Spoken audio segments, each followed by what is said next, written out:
السلام علیکم اسٹوڈنٹ، آج ہم نے جو ٹاپک چنا ہے وہ آپ کی کتاب میں دی گئی غزل میر تک میر کا ہے۔ غزل کا لیکچر دینے سے پہلے میں آپ سے ضرور یہ کہنا چاہوں گی کہ آپ لوگ میرے چینل کو سبسکرائب ضرور کریں۔ پہلے تو آپ یہ جان لیں کہ میر تک میر کی ولادت تھی 1723 اور وفات تھی 1810۔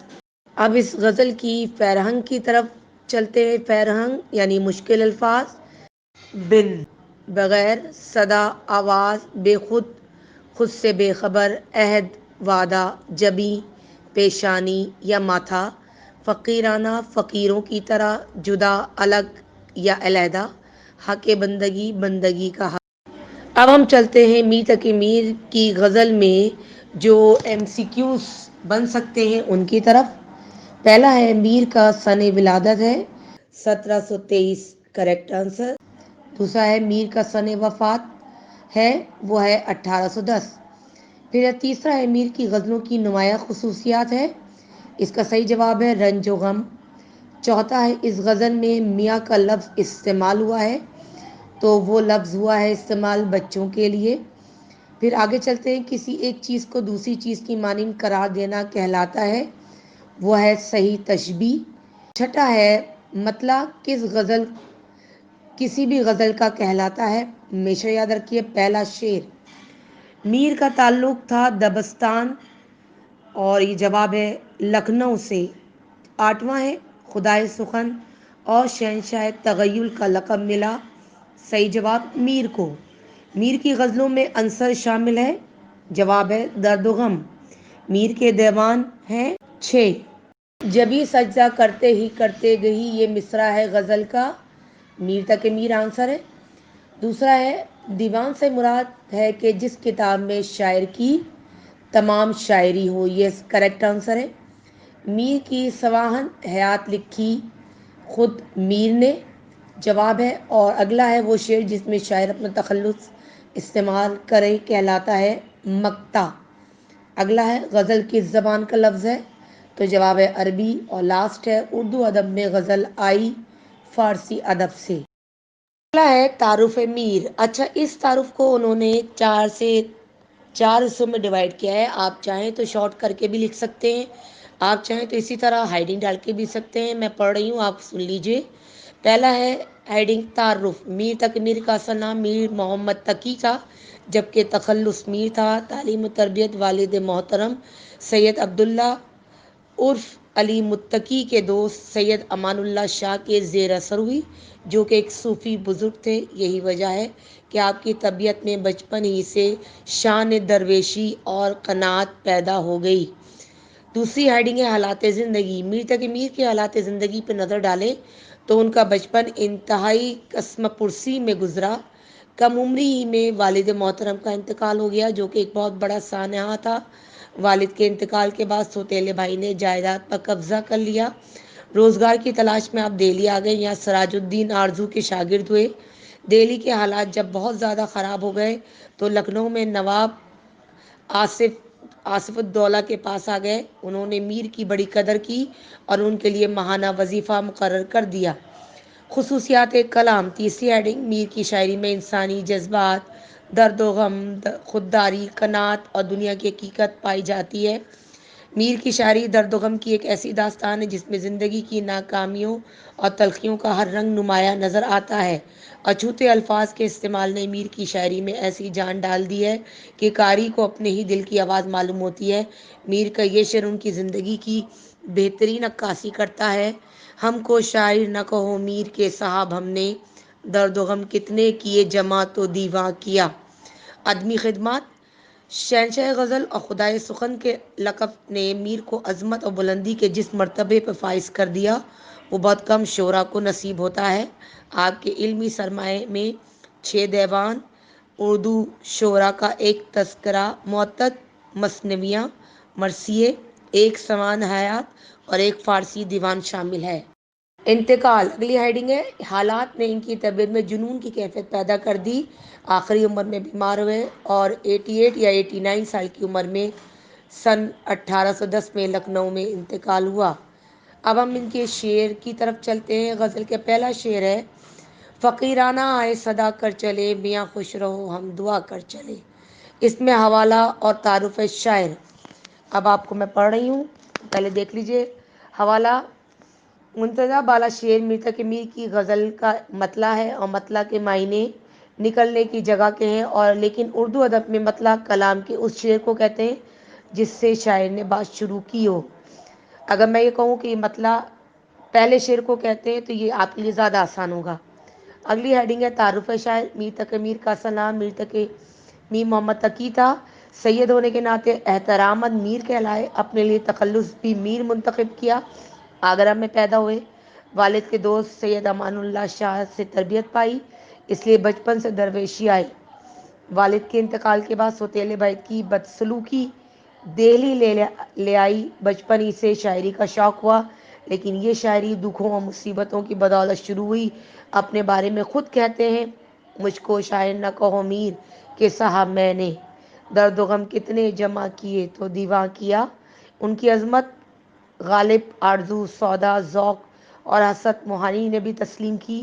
ان کو خدا سخن، شہنشاہ سخن، شہنشاہ تغیل اور اردو کا شیخ سعدی کہا جاتا ہے۔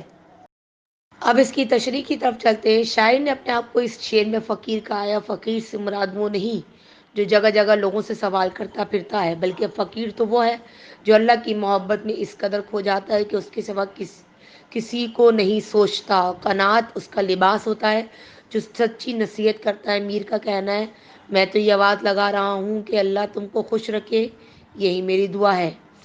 شعر نمبر 2: جو تجھ بن نہ جینے کو کہتے تھے ہم، سو اس عہد کو اب وفا کر چلے۔ تشریح میں پڑھ رہی ہوں۔ اس شعر میں شاعر نے اپنے محبوب سے محبت میں کیے گئے وعدے کا تذکرہ کیا ہے کہ میں نے تم سے کہا تھا کہ تمہارے بنا میں جی نہیں پاؤں گا، تو اب اس وعدے کو وفا کرنے کا وقت آ گیا ہے کہ تم سے جدائی ناقابل برداشت ہو چکی ہے۔ تمہارے بغیر جینے کا تصور محال ہے، اور میں مزید جی کر کیا کروں۔ اس شعر میں محبوب کی جدائی کے بعد زندگی کو بے رنگ اور بے معنی کہا گیا، کیونکہ محبت جینے کا مقصد بن جاتی ہے، اور جب محبوب زندگی میں نہ ہو تو ایسی زندگی سے مر جانا ہی بہتر ہے۔ بقول شاعر: بیٹھا ہوں میر مرنے کو اپنے میں مستعد، پیدا نہ ہوں گے مجھ سے بھی جانباز میرے بعد۔ اگلا شعر نمبر 3: دکھائی دیے یوں کہ بے خود کیا، ہمیں آپ سے بھی جدا کر چلے۔ تشریح: اہل دل کے نزدیک محبت وہ جذبہ ہے، وہ کیفیت ہے جس میں محبوب کے علاوہ کچھ دکھائی نہیں دیتا اور وہ کچھ دیکھنا بھی نہیں چاہتا۔ یعنی عشق محبت وہ جذبات ہے جس میں انسان خود سے بھی بے خود ہو جاتا ہے اور صرف محبوب کا حسین پیکر نگاہوں میں رہتا ہے۔ ایسی کیفیت کا اظہار میر اپنے محبوب سے کر رہے ہیں کہ میں تمہاری محبت میں اتنا کھو چکا ہوں کہ اپنا ہوش نہیں رہا، میں خود کو بلا بیٹھا ہوں اور اب ہر لمحہ میں صرف اپنے محبوب کی یاد میں ہی کھویا رہتا ہوں۔ بقول شاعر: ہوش والوں کو خبر کیا بے خودی کیا چیز ہے، عشق کیجئے پھر سمجھیے زندگی کیا چیز ہے۔ اگلا شعر ہے: جبیں سجدہ کرتے ہی کرتے گئی حق بندگی ہم ادا کر چلے۔ اس کی تشریح ہے: میر کی غزل کا یہ شعر حقیقی محبت کا آئینہ دار ہے، کیونکہ اس میں شاعر اپنے محبوب کی ہستی کے سامنے سجدہ زیر ہونے کا تذکرہ کرتے ہوئے کہہ رہے ہیں کہ وہ عبادت میں اس قدر مصروف رہے کہ عمر بھر سجدہ کرتے رہے اور اپنے معبود کو راضی کرتے رہے، اور یقین ہے کہ بندگی کا حق انہوں نے ادا کر دیا ہے۔ میر نے اس شعر کے ذریعے پیغام عبادت دیا ہے کہ اے لوگوں، اپنے معبود کی عبادت میں مسلسل مصروف رہو اور اسے اس کے ہر حکم پر سر جھکاؤ، کیونکہ بندہ ہونے کا حق ادا کرنا آسان نہیں، اپنی دل اور خواہشات کو ماننا پڑتا ہے، تب کہیں جا کے بندگی کا حق ادا ہوتا ہے۔ اگلا آخری شعر ہے: کہیں کیا جو پوچھے کوئی ہم سے میر، جہاں میں تم آئے تھے کیا کر چلے۔ تشریح ہے: مذکورہ شعر میں شاعر اپنے آپ سے مخاطب ہو کے کہتے ہیں کہ انسان کا ضمیر اگر زندہ ہو تو وہ اس کٹہرے میں کھڑا کر کے سوالات کرتا رہتا ہے، کہ اسے کرید کرید کر پوچھتا ہے کہ تم نے ماضی میں کیا کیا اور زندگی کس مقصد کے تحت گزاری۔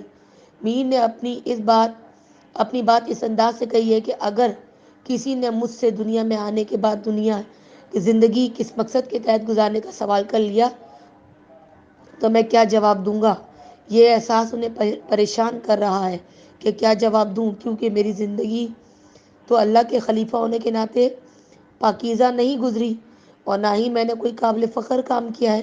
میر نے اس شعر میں یہ سمجھایا کہ زندگی کو بامقصد طریقے سے بسر کرو اور دین اور دنیا کے لیے ایسے کام کرو جو دوسروں کے لیے فائدہ مند ہو۔ بقول میر، بار دنیا میں رہو غمزدہ یا شاد رہو، ایسا کچھ کر کے چلو کہ بہت یاد رہو۔ مشقی سوالات کی طرف چلتے ہیں۔ پہلا ہے غزل کے مطلع کی وضاحت کیجیے۔ جواب: مطلع کا لفظ طلوع سے نکلا ہے جس کے معنی نمودار ہونا۔ کسی بھی غزل کا پہلا شعر مطلع کہلاتا ہے۔ میر کی غزل کے مطلع کی وضاحت یوں کی جاتی ہے کہ شاعر نے اپنے آپ کو ایک ایسے فقیر سے مشابہت دی ہے جو دنیاوی مال و متاع سے لا تعلق ہے، جو صرف اور صرف اللہ کا سوالی ہے اور اللہ کی محبت میں مکمل طور پر ڈوب چکا ہے اور اللہ کے سوا کسی اور کو نہیں سوچتا۔ قناعت جس کا لباس ہے، جو صرف لوگوں کی بھلائی دعا کرتا ہے، جو دے اس کے لیے بھی دعا کرتا ہے، جو نہ دے اس کے لیے بھی دعا گو رہتا ہے۔ سوال نمبر 2، آپ کو اس غزل کا کون سا شعر پسند ہے، کیوں؟ اب جواب ہے اس کا جو میرے لحاظ سے میں نے دیا۔ مجھے اس غزل کا آخری شعر مقطع پسند ہے کیونکہ اس میں شاعر نے اس بات کی یاد دہانی کرائی ہے کہ انسان فانی ہے اور اسے ایک دن اس دنیا سے رخصت ہو جانا ہے۔ دنیا سے جانے کے بعد صرف اس سے اس دنیا میں جانے کا مقصد پوچھا جائے گا اور اس کے اعمال کی جواب طلبی ہوگی اور کہ اس نے اس دنیا میں جا کے کیا کیا۔ اگلا سوال ہے درج ذیل الفاظ و مرکبات کے معنی لکھیے۔ اب فقیرانہ، فقیروں کی طرح، عہد، وعدہ، بے خود، خود سے بے خبر، جبی، پیشانی یا ماتھا، حق بندگی، بندہ ہونے کا حق۔ اگلا سوال ہے ساخت کے لحاظ سے غزل اور نظم کا فرق بیان کریں۔ اب بتایا جا رہا ہے غزل کے معنی عورتوں سے بات کرنا، عورتوں کے حسن و جمال کی تعریف کرنا۔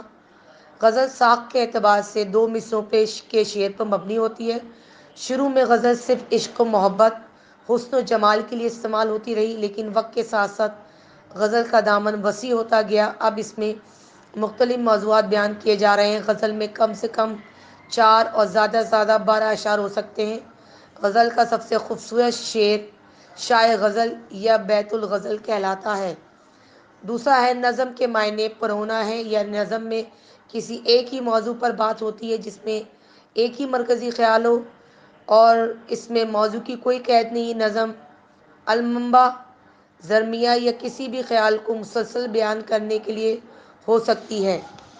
سوال ہے اس غزل میں مصرع ذہن میں رکھتے ہوئے کالم الف کے الفاظ کالم کو بے سے ملائیے۔